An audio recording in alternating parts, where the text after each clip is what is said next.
Yes. Let's jump into the topic right now. First, I would like to give you some few tips for preparing the interview.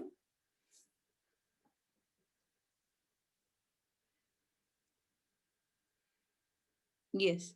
Here are the few tips since everybody might know things earlier, but still I want to you guys to get refreshed and few here and there hint points I can provide you.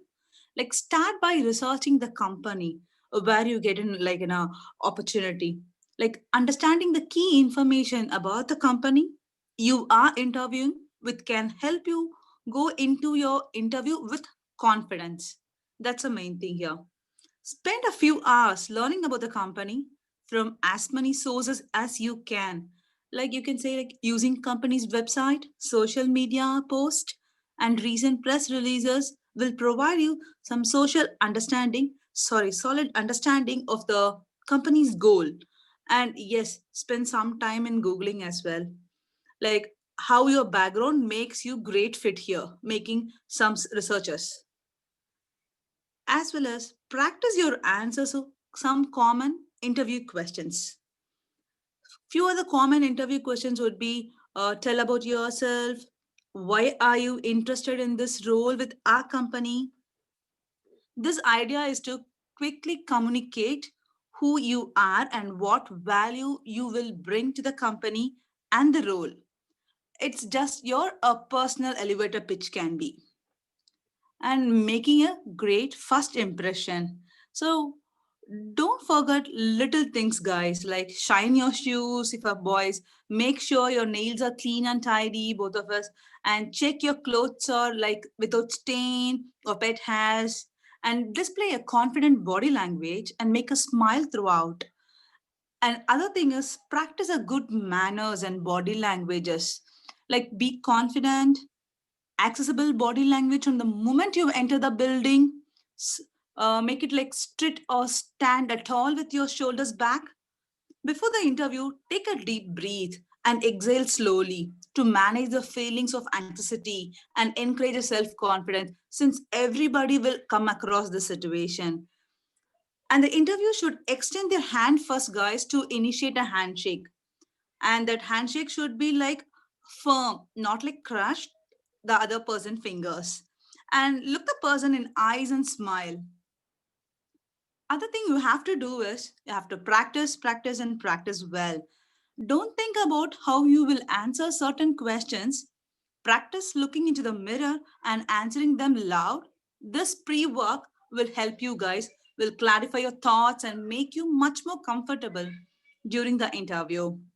And do as many mock interviews as you possibly can with your friends, with the help of your friends, and you will be much better at answering what you would bring to the position. And 100th time you do it can do it than the first time, right? That would be a better option for you. So you have to practice well, guys. Other thing is be aware of the context, whatever you have been provided in the resume. The reason behind is each and every questions would be raised based on the context you have been provided. So instead of providing and giving a high look like a number of skill sets, whatever you have known, you can provide it because based on those, your questions will be raised. Whatever the questions raised, right, your answers should be very concise and it should be very precise. And the other main thing is do not speak anything negatively, think positive. Even the question like interview ask for any negative questions, try to reply in a positive manner and don't bring up any negative about your previous employment. Yes, moving on to the next is everybody since knows that yeah, it's in a self introduction, right? Everybody knows this will be also and we have to prepare for the self introduction. Every time when you start up with your name and with the greetings for the day, and then if necessary add your family details. As of now nobody is interested or that doesn't give much weightage on the family details. Moving on to that, if you are a fresher you can go with your educational details. If not, if you are a experienced guys, if it is more than a year, you guys can start up with your project and your company details. And you can showcase your skill sets over here. And there is an add-on point. You can add your interest and hobbies which relate to your role or relate to your working path. So that will also give you a weightage over here. Once you conclude, say like thanks to the person who is listening to you. And we are coming here to the other main part where you have to concentrate. There may be a situation like we have to say no to the interviewer. How we can approach this situation here? Rather than saying no, we can use few other terms like instead of saying I don't have those skill sets, instead of saying a negative terms, we can say, oh, I'm sorry, but I think I'm not really familiar with that at this moment. Oh, that's a great question. I have not like worked with the technology before. Or if you were like past, you have an experience, you can say like, I knew that 5 years ago when I was working on it, but I can't quite remember right now. These are the ways where you can handle it. Instead of directly saying a no, you can say these kind of terms. But it will be more helpful for you guys in the interview time. And one more thing, guys, like here, like I have some sample interview questions over here. Uh, these are the repeated questions which would be asked in the software testing industry. So I want like make us this session more interactive. So I would like I could ask the audience a simple questions. They can share their knowledge. Here, my first question would be, why did you choose software testing as your profession? Or like, why do you want to be a software tester? Yes, audience, you can guys can reply me. I would like to hear a voice.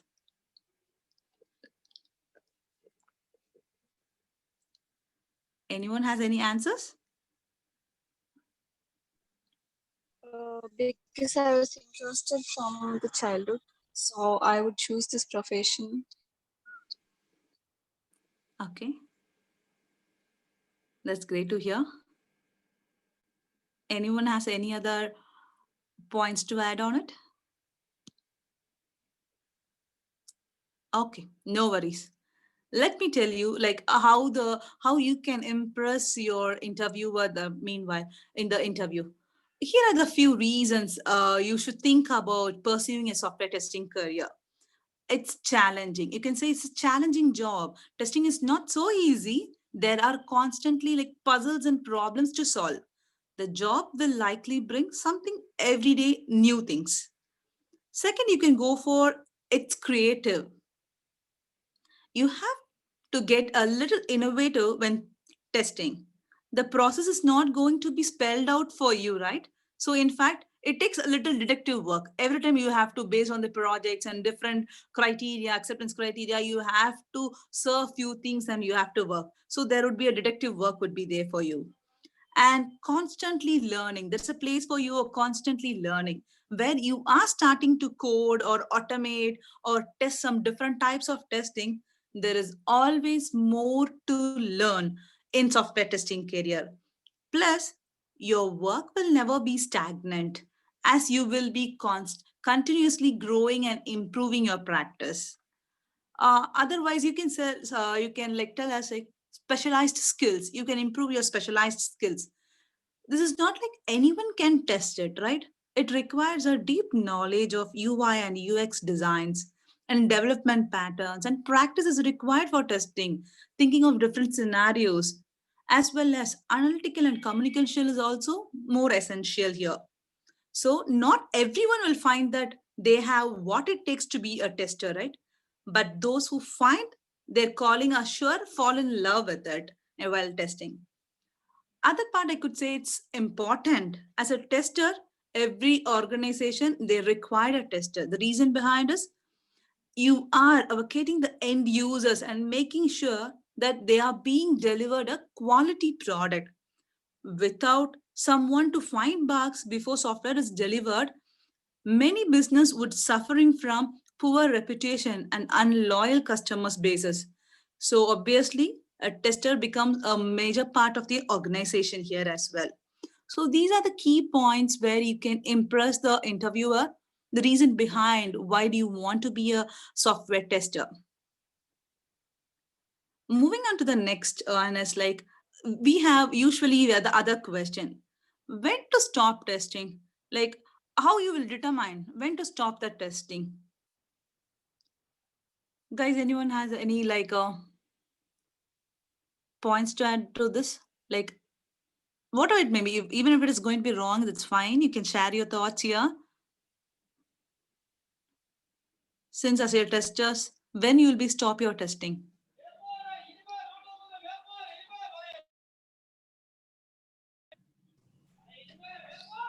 When all of the test cases got paused, so in such case we can able to stop the testing.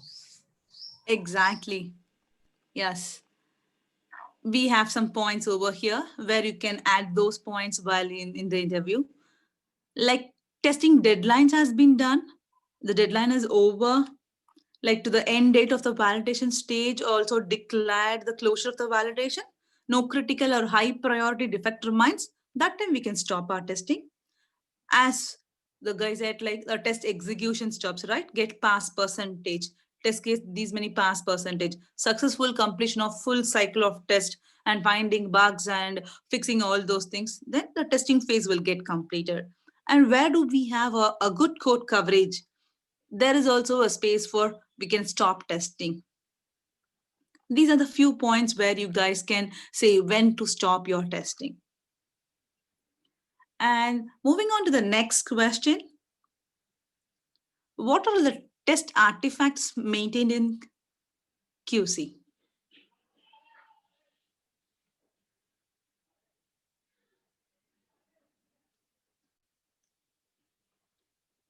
Yes, these are the few test artifacts that everybody, like not even like from freshers to the intermediate and to the now experienced guys, everybody should know these documents. Even still, if you guys are not preparing these documents, you have to should have a knowledge about these documents.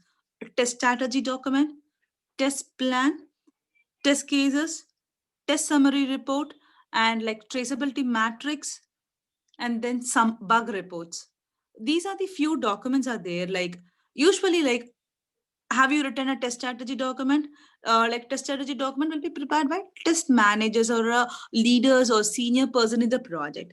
If you are applying for the particular role, the project manager position, and if you have an experience in preparing test strategy document, then you can say yes, or else you can say, I know what is this strategy and it is the purpose, but I never got a chance to write the test strategy document.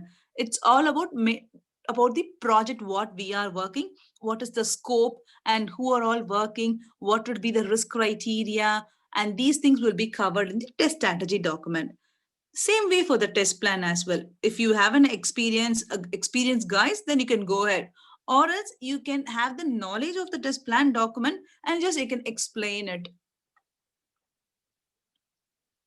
Yes, moving on to the third question here. This is a major main thing for as a tester. Everybody have to come across these questions, like what is a bug life cycle, uh, what is a cycles for the how you log a bug. If it is going to be fresher, it would be asked like, what's a bug life cycle. If it is in a experience, like they would ask like what kind of a tool are you using it and how do you raise a defect, and those all things would come here. Anyone can try, want to try this? How do you raise a bug? And how would be the bug life cycle?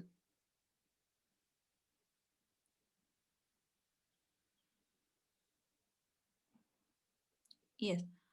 Coming here, like the reason behind of this one simple question, right? You will raise like number of questions from this one single part where you come to know. You can answer number of questions. The questions may be very different, like what is a deferred defects, or what may be a duplicate defect, or when it will get be retested. So by knowing the bug life cycle, uh, the interview person can ask number of questions based on this, so you can easily answer the different answers for this.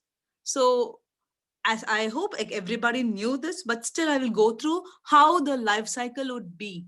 Like the tester would find the defect and it will the status would be new, and the developer or the project manager will be verifying or validating whether this is in a valid defect. It may be different, right? It can be rejected or it is deferred or duplicate based on this. So based on that, if it is correct or it is an exact error, then obviously it will get assigned to the developer. Then the status would be in progress. And if the code got fixed, the status would be changed to fixed by the developer, and the tester will be retesting that issue. If it got passed, that defect will be closed. If not, it will be reopened. This is how the defect lifecycle would go through. So in this case, if an interviewer asks for such question, if you have an experience on that, you can just some add-on points like saying like, these are the tools I've been used. Like Jira is the tool which I've been used, like HP ALM or ServiceNow, Bugzilla. These are the different tools. Whatever you have been used, you can explain this. This is how I used the tool, and these are the parts where I used to raise it. For example bug report, I could say, like whom to I'm assigning, the description I will provide. I'll provide steps to reproduce what would be the expected result as well as the actual results. I would be adding some attachments and screenshots. If required, I'll providing some test records and links over there. And the main thing is there would be a severity and priority of the bug. These are the few important mandatory fields which we provide while raising a bug.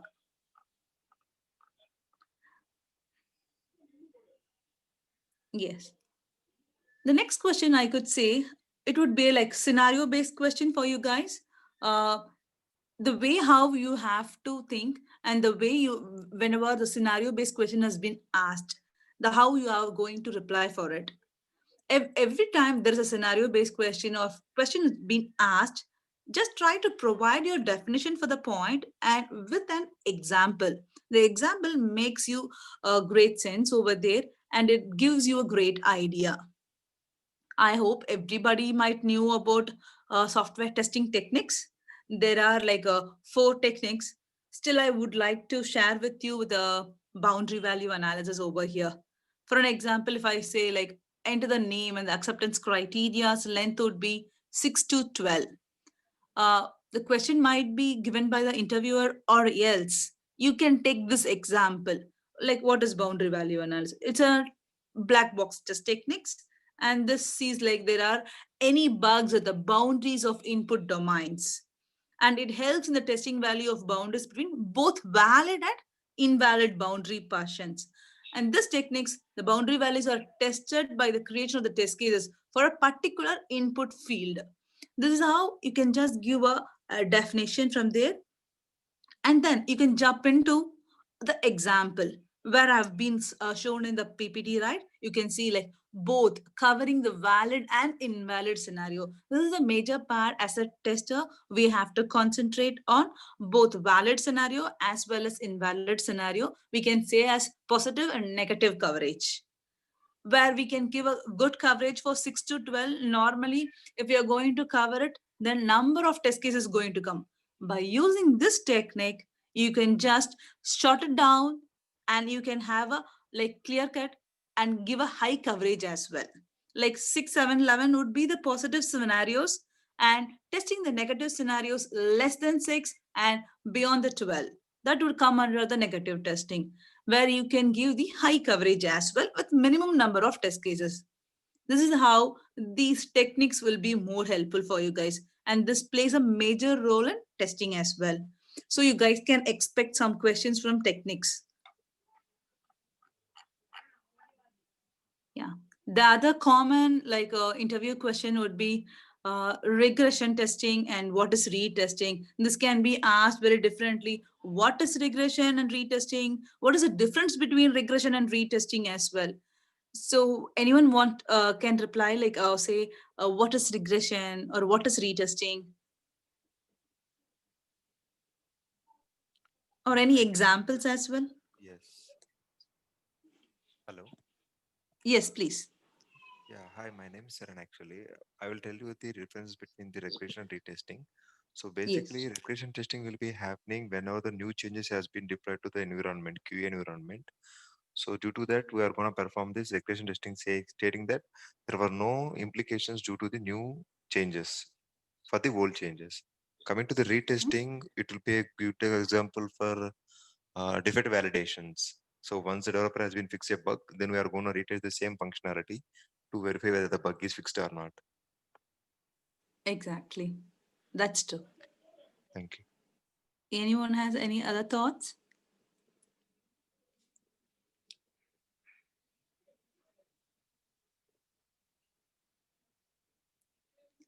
Okay. Okay. Let me tell you how other way you can explain it in the interview. You can give a definition as the given now. You can just say like what is like retesting is. It's to test the defect, right? It is retesting the defect already which have been raised already, which have been failed in the last execution as well, we can say. So retesting is carried out based on the defect fixes. You can give like one simple example have been shown here. The module 1 is developed and the expected outcome is a plus b plus 2. But in the module 1, when it has got tested, there is an issue and defect got raised. When it is defect got raised, the developer fixes that particular defect, and that once again that has been retested. That is where retesting comes in. So obviously if it get passed, it get passed, or else it would be reassigned once again. Yes. Moving on to the regression testing, the other one more example have been shown here. You can go ahead with explaining what is regression testing and when you will do. Like you can say, regression testing is executed to check whether the code changes has not affected the current features and functions of the applications to ensure the changes are not affecting the unchanged part. Otherwise, you can say that's one example you can provide. Whenever you state with an example, right, that will make you a great impression and where they can know you have been clearly understand of the part. So that's what the example have been provided here. I've been taken agile methodology as one of the example over here. In Sprint X, you have been worked one of the modules, and in Sprint Y, you have been worked in the other module. When these two modules get combined and deployed to the other, then you have to verify because of this, does it affect anything else, the previous worked part or the new comes in where the code does it affect somewhere else. That's what regression testing is all about. Thank you guys. Let me hand it over to Shamla. Thank you guys. Bye. Yeah, thank you, Radhi. So, hi everyone. This is Shamla. I'm having of 12 years experience in software, which covers around 8 years of experience in domain testing, which includes banking domain, insurance, and the markets, and 4 years of experience on Salesforce testing, which I'm currently working on MST Solutions as an associate tech lead. So we have covered mostly of what is testing, what are the testing scope, what are the testing techniques, and different type of questions related to testing. So we'll just go to other part, which is not a, purely testing, but it has a dependency on the testing background.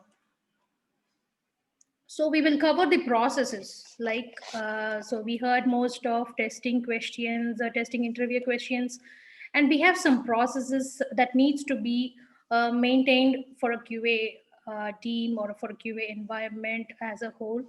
So what is audit? So anyone has any idea of what is audit? Any example, similar thing? If it's wrong, also not a problem. Yes, Shamla. So audit is nothing but audit trail, right? You are asking. Yeah. So audit trail is used to track the all the changes what we have been applied to the same environment for by the all the users in the same environment to verify if something has been gone or something to verify whether this what happened and when and how it has been happened. Okay. Nothing but a backup. Yeah, okay. So it is like a checkpoint. Okay. So audit is nothing but it's like an examination process. Like we during school days we have examinations and the school management will be having or conducting examinations. But why is it required for an examiner to just do a review or walk around during the exam halls? Because to ensure we are following a process. So that is the same and similar approach that we are doing on the QA and the software industry. So audit is nothing but it's like an examination to examine whether the work products that we are maintaining, right, it follows a standard process or not. So we have a lot of documents, as Radhi mentioned, we have lots of documents like test strategy documents, the test plan documents, the requirements, everything. But are we maintaining it? So a software quality assurance is like the audit done to ensure we are having quality on the product. So why is it required? So you may ask, like, why is the audit required? Why we can't do without any audit? It like boost, give a positive attitude to the client. We can inform then we are maintaining audit and a process. So that is all about audit. So many companies have internal audit, external audits, and they have groups to maintain these audits also. So it depends on the companies, whether they are big or small. So what is the next process? So it is traceability matrix. So this is a very, very familiar term for everyone on the QA. So anyone has any ideas on that? Like whether it is traceability matrix or what you call as RTM?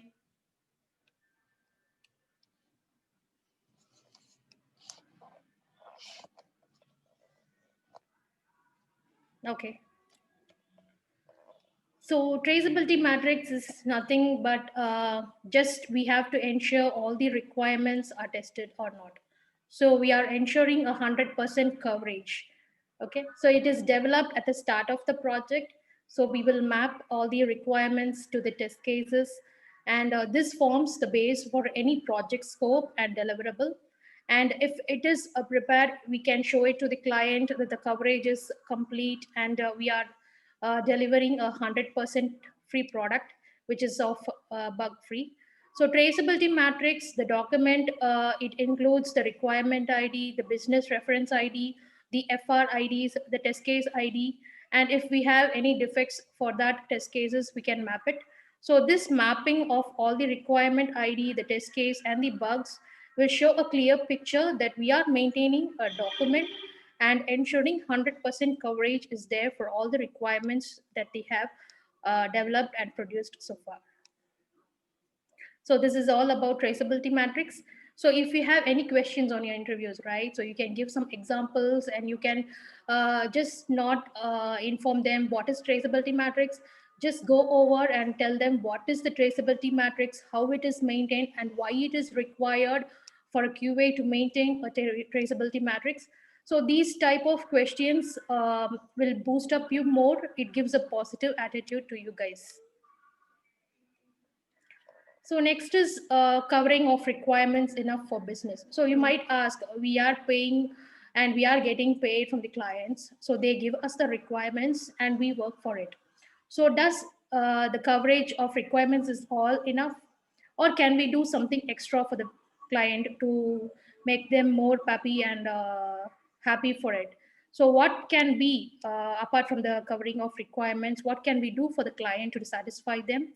So it is not like a mandatory, but if we do it, we'll have more positive feedback from the client. Okay, this business is good. They give us more from what we require from them. So here are a few things we can ask from the business, tell them that we can do for you. So what are those? So these are just a few things, just we have noted down for you, because this is not about testing questions. Or suppose you get into a project, you need to meet a client, you ask for the requirements. So you need to prepare a test strategy document. You need to ask them questions of what you need to test. What can I cover more for you? So these are the four things that we have just put for you. So it is cross-browser testing, mobile device testing, ADA, and the load and stress. So there are few more also, but we have collected a few which are more important for the client nowadays. So what is cross-browser testing? So as the name, you know, right, what is cross-browser? So it is comparing and analyzing the behavior of all the various websites and different browsers. And it is mainly for optimal user experience, which is independent of the browsers. So you test in all the browsers like Chrome or IE or Edge or the Firefox, and even in iOS. So it depends on the client ask what are the browsers that you need to test. And next is the mobile device testing. So nowadays we are using the mobile applications for most of our needs, right? So now our mainly focus will be on the mobile apps. So rather than logging to the computer and browsing the websites, now people prefer mobile devices. So when we do a web application testing, this mobile device testing is nowadays a must. So why you want to do a mobile device testing? Just to ensure that mainly for the functionality, the usability, and the consistency, and it is mainly for the customer satisfaction. So now every day, everyone are with a mobile device. They use the apps for banking devices or for the shopping websites. So everything is on the mobile device. So you can do a testing with the real handset, or you can do it with the emulators or simulators, which is like a mobile handset for you, which is our add-ons on the Chrome also. So you can do a testing on that rather than relying on the mobile devices. So next is the ADA testing. So this one is not like a mandatory, but now mainly the US clients, right? So this is an American with Disabilities Act, where all the websites, they will be accessible from people mainly with disabilities. So how we can promote the testing for them? So for that, we have this ADA testing. It is mainly for the usability, and people with disabilities like visual speech or color blindness or hearing and other etc. factors. We prefer this ADA testing, and we have lots of tools. We have tools like Wave and developer tools, which are with a Chrome extension. We have JAWS. We have Accessibility Wallet. So these are some of the tools where we can do ADA testing. And next is the performance related stuffs. So the load and stress. So nowadays we are using websites, right? So why is it a website like where load and stress is required? So load and stress determines amount of the coverage or the internet speed the browsers will be using it, and how much the network is there. So load and stress is a must for nowadays. So it is like a part of a performance testing, which does not comes under the functional areas. Okay, so we have some puzzles for you. So let's see how you can find bugs. So we have already find bugs on websites, on testing applications, or on various aspects. So we just want to have this session more interactive, and want to know how good are you in finding any bugs that we put forward before you. So we have an interactive session here for you. So we want answers from you. So anyone can spot the error here? Any volunteers? Yes, Shamla. The T has been mentioned 2 times. Okay, perfect. Okay, some other one for the next. Any guesses?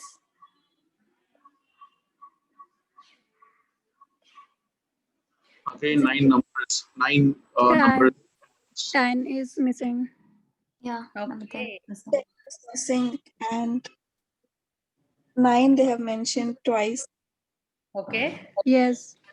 10 is missing and 9 is twice. Okay, any other? And 10 is like, it should be 10. Okay, any other question? Any other answers? The seconds and that ticks were not there. Minutes. Okay, perfect. Minutes. Perfect. Thank you. Thank you. Okay. Anyone can go for this?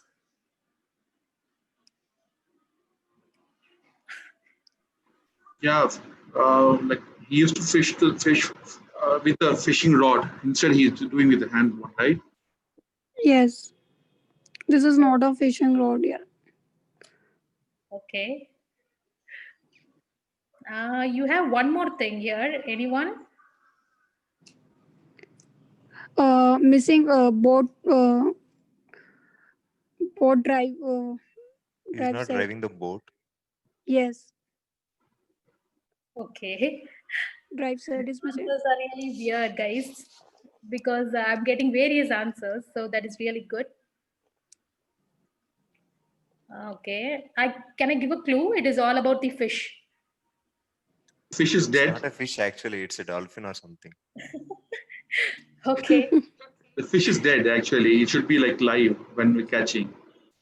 okay, okay. I get various scenarios now. I think for your for the picture. Okay, actually, we have one more. The fish does not have any fins, right? Yes. Okay, let's go for the.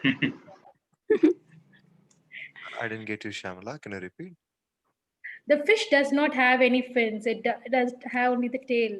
There are no fins here. Oh, okay. Yeah. Correct. Okay, Okay. let's go for the next. I think you can get it easily. That bird is not can't swim Okay, water so in water. That is not a duck, actually. Pigeon. It's a Yes. pigeon. yeah, Yes. perfect. So Right. it is a pigeon. It is not a duck. Yes. Okay, I think next time we'll have It more can't puzzles swim. for you guys because we are getting more interactive. Thank you so much. So we Thanks, have one madam. for here. So you might have to go to the Google, enter this code on www.menti.com. If you have the browsers available, can you please go to the menti.com and use this code? And you have a question there. And you need to answer that question.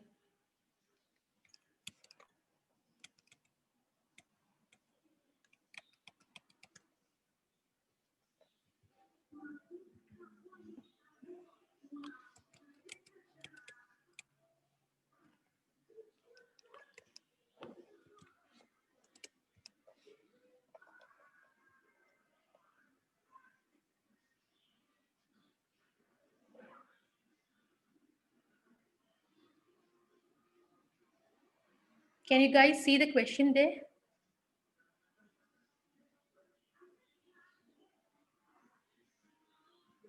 Yes, Shyam. Okay.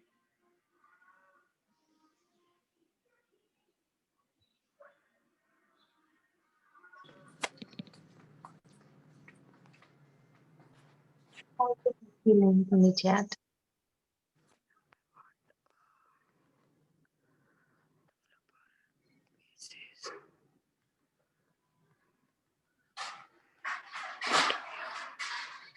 So here you will be entering what are the scenario-based questions that you have come on the interview so far.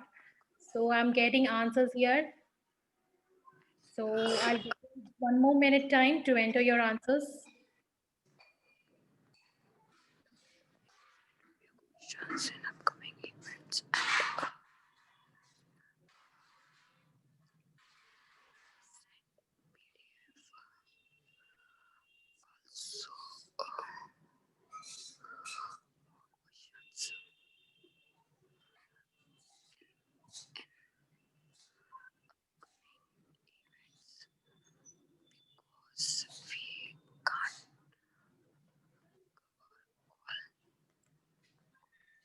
Okay, let me share you the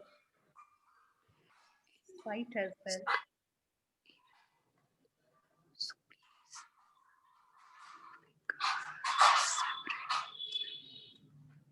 Okay, I'll give you more 30 seconds to enter your answers. So we'll give an overview.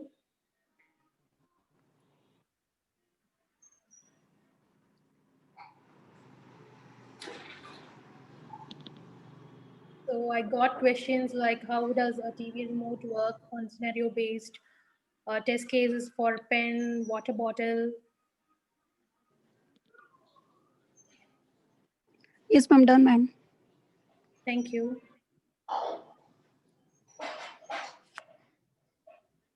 Okay, so we have these scenario-based questions, right? So I have got a lot of items there. So I'll just give you one round of scenario-based question that might help you out. So for example, take ATM mission, right? So whatever scenario they give it for you during your interview, the positive scenario will be the positive input that you give, and the negative scenario will be improper data or an invalid data that you give into a system. So take for an example, if they give us ATM mission, right? So what can be the positive scenarios? So any ideas on that? I give you now, take this as an interview and you are having ATM as your scenario based question. So what can be the scenarios you get back? Providing the proper ATM card and providing the proper values and all the password and everything. Yeah, sure. Any other positive scenario?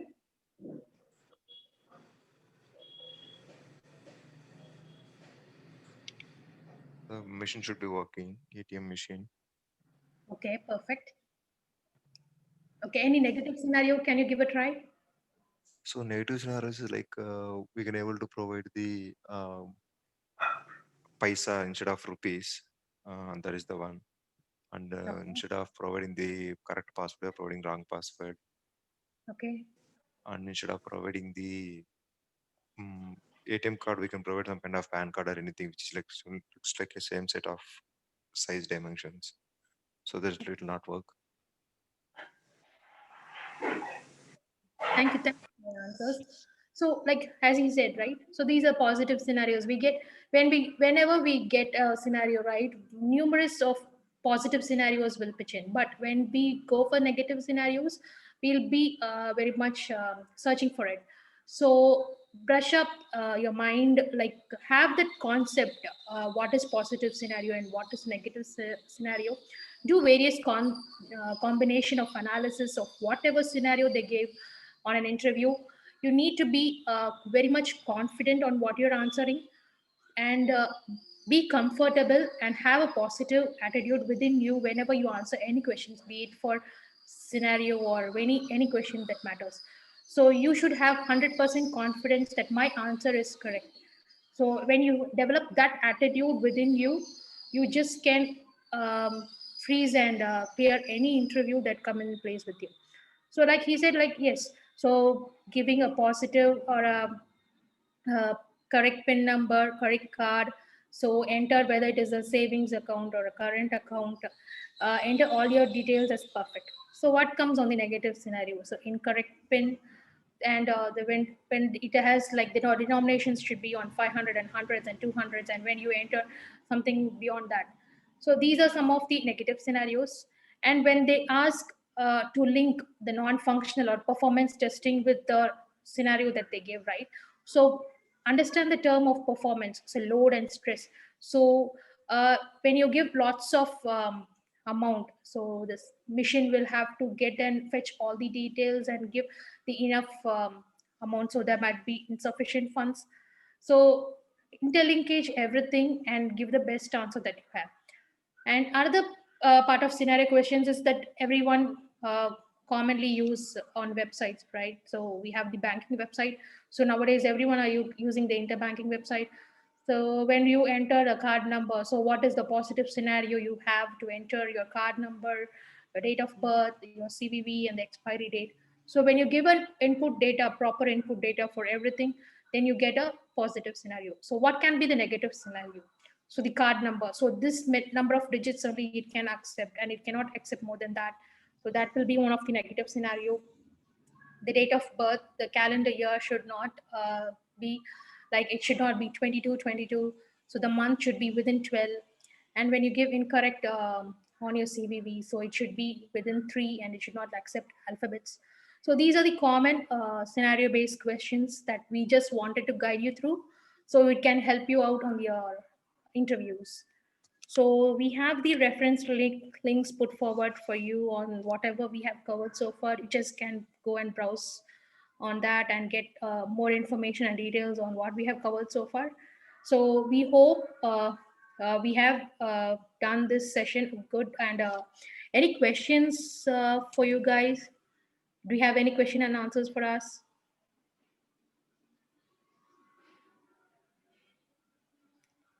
Yeah, Shamala, I have one question actually. So whenever I'm facing an interviews, I'm getting this most of the times. Yeah. This kind of question saying that. So what's the difference between the manual tester and the Salesforce tester? That's what they were asking me. I'm trying to provide the perfect answer, but still they were not able to compromise on that. So can you please elaborate on this? Okay. See what first of all, whatever you answer, right? So your face expression first of all brings you. So don't have that negative or a negative impact on your face. So give it a best shot. So manual tester, they can do testing on all the platforms like web application, or we have various domains also. We have insurance domains, and Yes. we have the banking domains where banking sectors are like nothing but front end banking application. We do the back end validation for the banking applications. We have these retail web applications. So all these web applications like manual tester can do. So there is nothing related to Salesforce here. So it is only purely on the websites and on the domains and domain level testing. So Salesforce is a purely different platform.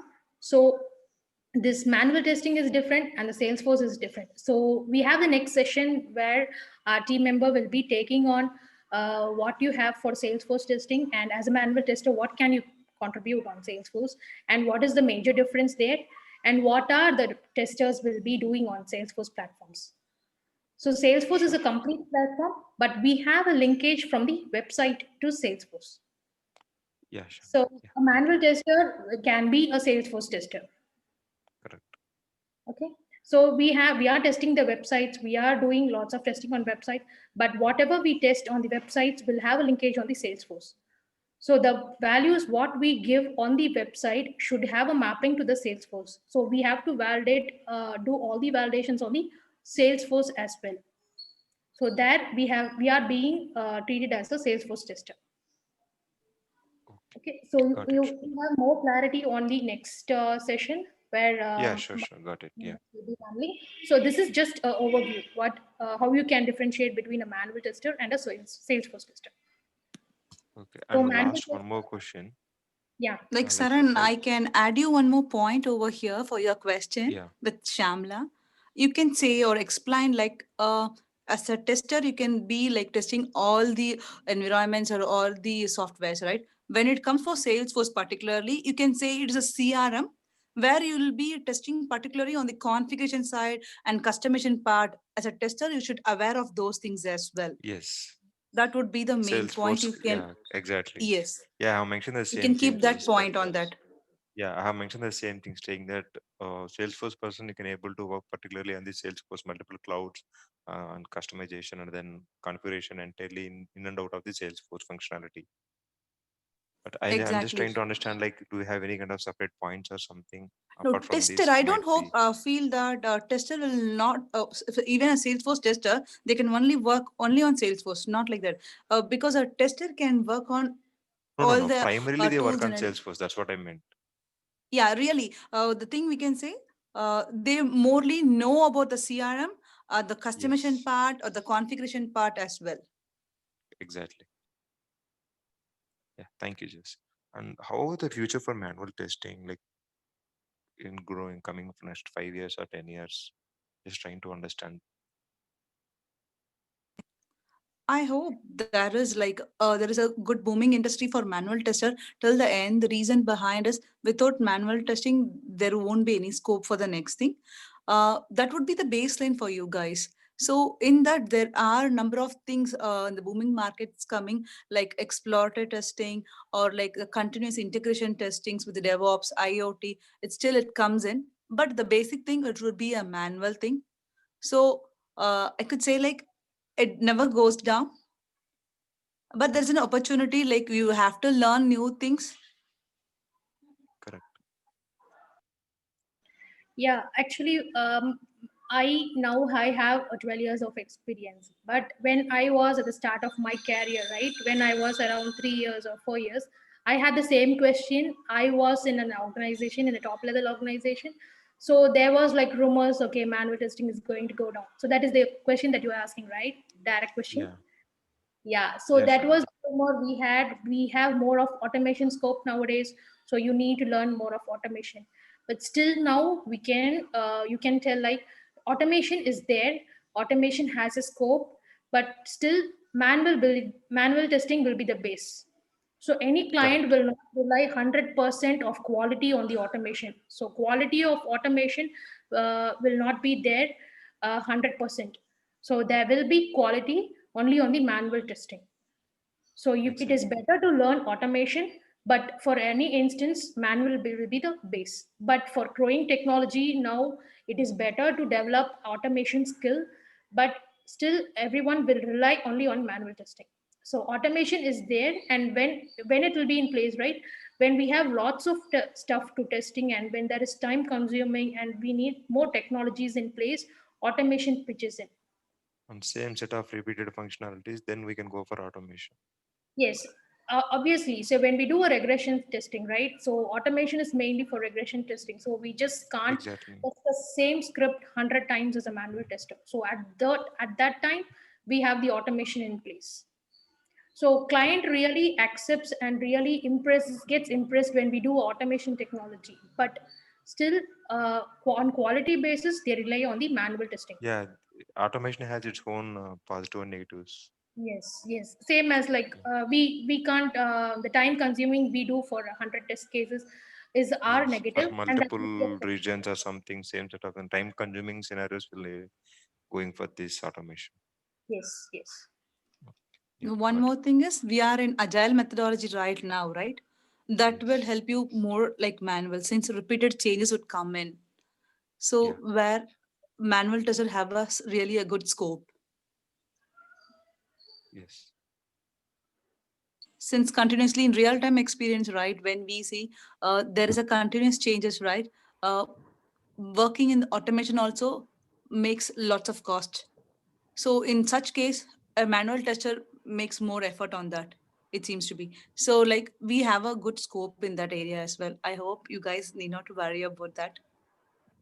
No, just trying to understand Jules because that's what. Yeah. That's true. Yes. Yeah. Yeah. As Shamla said, right? Everybody has the same question. Like even when I was like, and when my people are there down also used to ask the same question, but still like both are equally important. But learning Yes. automation is also very good.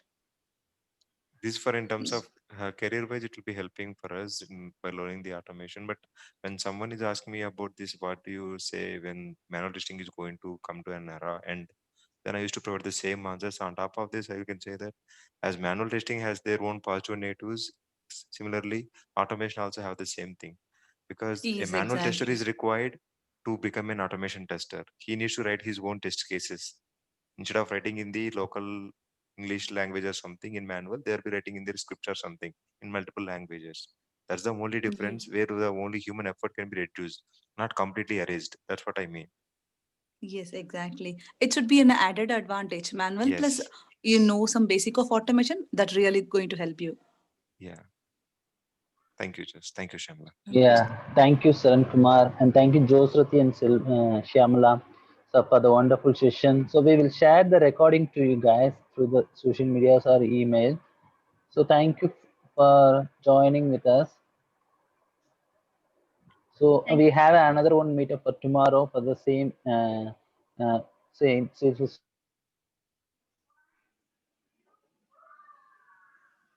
testing concept. So kindly join that two meetups also. Thank you. Thank you, everyone. Thanks for Thank you, Thanks joining. all. guys. Bye Thank you so bye. much. Thank you. Kudos team. Thank you. Thank you.